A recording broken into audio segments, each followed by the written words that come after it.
odayaasha beesha warsangeli oo siciidani ku eedeeyay in uu xasuuq badan ka geystay dahar shir jaraa'id oo ay qabteen maxay ku yiraahdeen wixii shalay ka dhacay dahar waxaan la sugayn bay ahayd qadar alle intii ilaahay ugu talagalay way ku dhimatay inta dhaawacana Allah uga dhayo oo eedan culus u jeediyay siciidani xaaladda dahar wali waa ay adag tahay dadkiinu ay ka barakacayaan siciidani wali ciidamo ayuu ku sii daabulaya xaaladuna sidii hore waa ay ka duwan tahay macluumaadkii ugu dambeeyay rasmiga dawladda Soomaaliya indhaha ay ka daawanaysaa ICC qaatumana ciidamo ay u dirtay goobihii lagu dagaalamay muuqaalkan kula wadaagi doona Lexar Shargalay aragtida qaybta hoose ee comment qayb ka mid ah odayaasha beesha warsangeli ayaa shir jaraa'id qabtay waxaana aydan kula u jeediyeen madaxweynaha maamulka Puntland Saciid Cabdilaahi Dani in dagaalka dahar ka dhacay uu adeegsaday ciidamo isaga beeshiisa ah gaar ahaan ciidan ah beesha uu ka soo jeeday isaga ee Umar Maxamuud ama majeerteen taasi oo keenaysa in mar kale xaaladda gobolka la yiraahdo ama gobolkan heena la yiraahdo ee faraha ka sii baxdo odayaashan waxay sheegeen in ciidamada iyo dhalinyarada deegaankan ay ka mid ahaayeen dadkii u dagaalamay Puntland difaaceeda oo dhiig badan u horay qaarkood ay ku nafwaayeen agoontii ay ka tageen iyo dadkii ama hablihii oo asaay u saaran ay mar kale siciidani ciidankiisa ka qaxinayaan halkan lagu dagaalamay ee dahar la yiraahdo odayaashu fariin adag ay u direen Puntland baaq caalami ay u soo jeediyeen dawladda federaalka Soomaaliya waxa ay saacado u qabteen in ciidamada uu kala baxo siciidani guud ahaan deegaanada hadda ciidamada uu soo galiyay ee gobolkan Highland iyo deegaanada kale ee guud ahaan gobolka Sanaag wararka waxay tilmaamayaan in siciidani wali uusan ka waantoomin arinkaasi isla markaana ciidamo fara badan uu ku soo daabulayo gobolkan taasi oo abuuraysa cabsi walaac shacabka Soomaaliyeed ee halkan ku dhaqan soo wajahday dawladda federaalka Soomaaliya si cad ay u sheegtay in siciidani uu yahay abaabul dagaal ama nin dimbiila ah oo abaabulay dagaal halkaasina uu u diray ciidamo isaga ka amal qaatay si uu weeraraan sidoo kale war ka duwan taasi ayay sheegeen odayaashu waxay tilmaameen in ciidamada weeraray dahar ay yihiin ciidamo ka soo jeeda beesha majeerteen gaar ahaan Umar Maxamuud oo siciidani ka soo jeedo kuwaasi oo raba inay difaacaan siciidani Puntlandna ay burburiyaan waa sidii hadalka u dhigeen qaar ka mid odayaasha beesha warsangeli oo shir jaraa'id ku qabtay magaalada ugu tacsiyeenna dadka ku geeriyooday magaalada Dahar shaqaqadii shalay ka dhacday waxaan leenahay Ilaahay ha u naxariisto ummadii ka dhintayna samir iyo iimaan Allah ka siiyo waxaan ugu baaqaynaa in dhibaatadaas inta leeg aan in wax dambe lagu darin nabadgelyo lagu soo dabaalo gobolkii xasilloonidiina la soo celiyo dadka odayaasha wax karadka oo ku sugan deegaankana ay ka shaqeeyaan nabadii sidii ugu soo celin lahaayeen iyo cidii kale oo la shaqeynaysaba in gobolkii xasillooni iyo nabad lagu soo celiyo waan ugu baaqaynaa wixii dhintana Ilaahay u naxariisto dadkii helada ay qaraabada ka dhintayna samir iyo iimaan Allah ka siiyo waana u duceynaynaa Ilaahay ha u naxariisto waxaan halkan saaka rabnaa inaan ku qabanno kelmado yar oo kooban oo ah ku saabsan arintii shaqaqadii shalay ka dhacday degmada Dahar waxaan leenahay inna lillahi wa inna ilayhi raaji'uun intii ku dhimatayna waa u tacsiyadeynaa intii ku dhaawacantayna waxaan leenahay Ilaahay subhanahu wa ta'ala ha u boogadhayo caafimaad saraacan ha siiyo arintaas runtii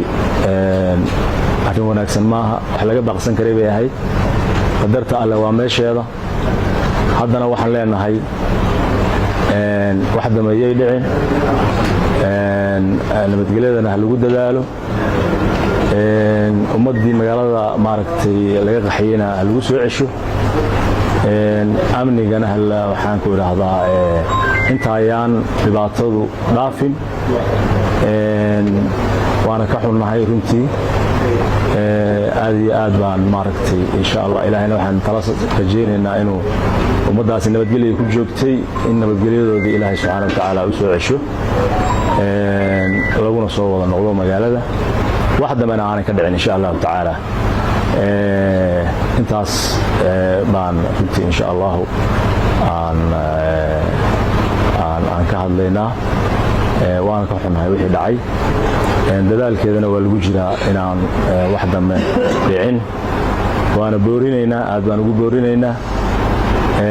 dawladdana waxaan leenahay inay isxakamayso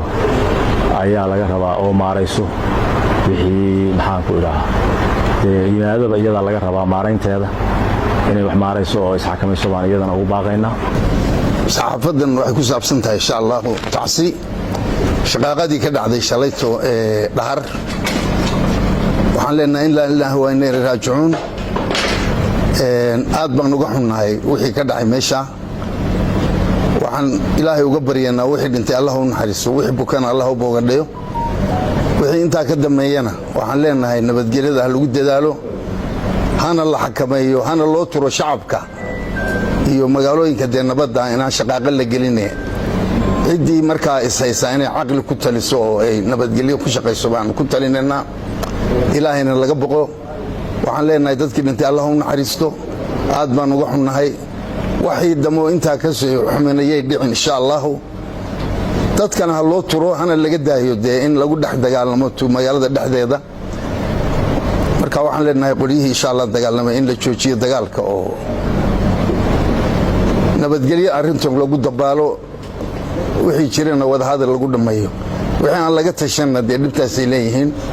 ilaahay ha u naxariiso wixii dhintay taasi baan u gudbinaynaa wixii dhaawacna Allah uu sahlo wixii damana ilaahay waxaan ka baryaynaa wax dama ku beerin sida la soo jeediyay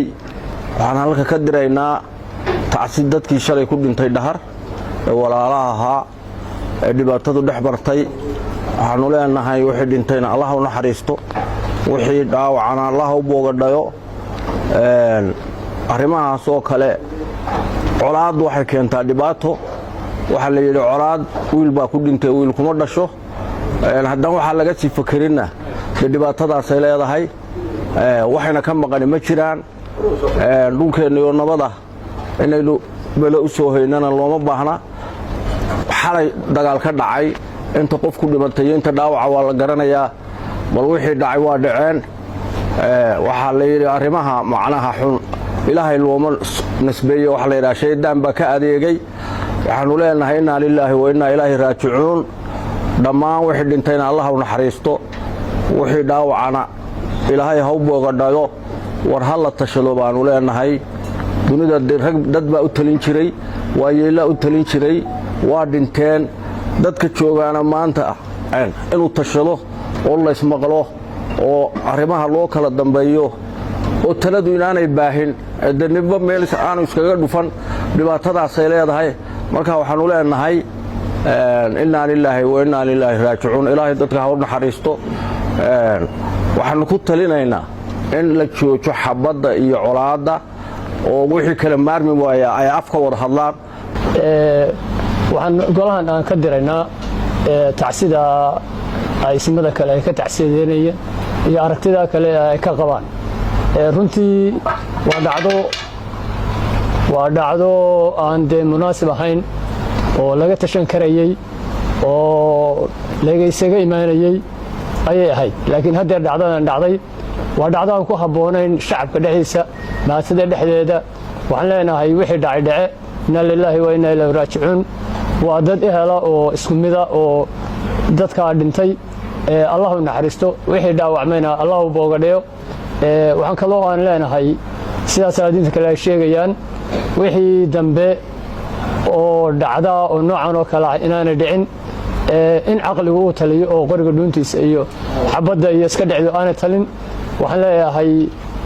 aqligu waa inuu shaqeeyo oo aan maanta lagu dhex dagaalamin oo qaxa iyo barakaca iyo dhibaatada labada dhinacba ay joojiyaan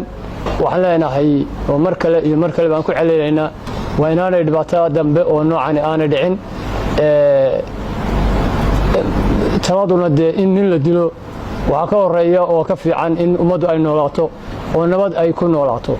waan dareemaynaa oo waxaasoo dhan waxa keenaya fikradaha qaababka kale iyo tashi la'aanta iyo waxbay taladu meesheedii ka baydhay waxaan mar kale ku celinaynaa tacsidii oo waxaan leeyahay Allah u naxariisto wixii dhintay wixii dhaawacmayna Allah u boogadhayo aqliguna inuu shaqeeyo alhamdulillah ilaah baa mahadle fadhigan iyo gobasha quruxda badan waxaa inta badan loo horeysiyay tacsida wixii shalay ka dhacay dhahar waxaana la sugayn bay ahayd qadar alle intii ilaahay ugu talagalay way ku dhimatay inta dhaawacana Allah u boogadhayo dadkaasi waxaan insha Allah ka filaynaa wixii maanta ka dambeeya inay caqliga la tashadaan in talada wanaagsan ee dadku uu wadaago ay wax ku yeeshaan nabadda in aad loogu dadaalo intaasan ka tacsiyeynaynaa.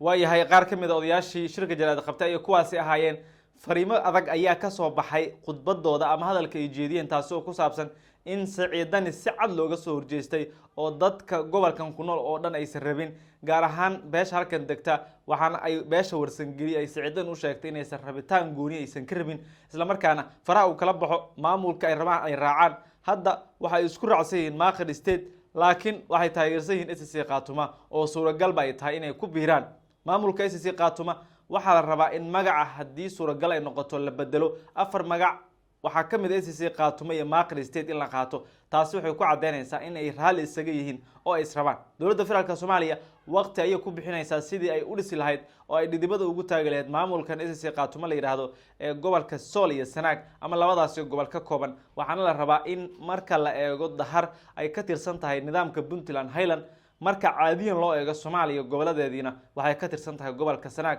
oo deegaanadan ay hoos imaanaysaa taasi oo ka dhigaysa muhiimad gaar ah in ay u leedahay SSC Khaatuma Puntland Somaliland iyo dowladda federaalka Soomaaliya. wararku wali waxay sheegayaan xaaladdu ay adag tahay shacabka ay barakaceen wali qaarkood ay hadda ka sii qaxayaan Dahar iyo deegaanada ku daadsan. sidoo kale wali Siciidani waxa la leeyahay waxa uu diyaarinayaa ciidan iyo hub cusub oo sanad military ah oo uu rabo inuu ku sii daabulo gobolkan Highland oo halkaasi uu geeyay si ay ula dagaalamaan ciidankan hubeysan ee Maaqir State taageersan ama ka soo jeedo. odayaashu shirkooda jaraa'id kadib waxaa laga dhowr sugayaa tallaabooyinka uu qaadi doono Siciidani iyo guud ahaanba Puntland tallaabooyinka ay ka qaadi doonto arrinkan. waxaana sidoo kale wararka qaar ay tilmaamayaan in SSC Khaatuma ciidan ay u dirtay halkan kuwaasi oo jidka ku sii jira waxaana la sheegayaa in saacadaha soo aadan ay gaari doonaan gobolkan Highland gaar ahaan magaaladan Dahar la yiraahdo halkaas oo mar kale difaacyo culus ay ka qoteen labada dhinac iska soo horjeedo. wararka iyo macluumaadka la xiriira arrimahan ay ku soo kordho waxaan kula wadaagi doonaa barnaamijyadeena iyo wararkeena soo aadan tan iyo qaybtana kala nabadgelyo.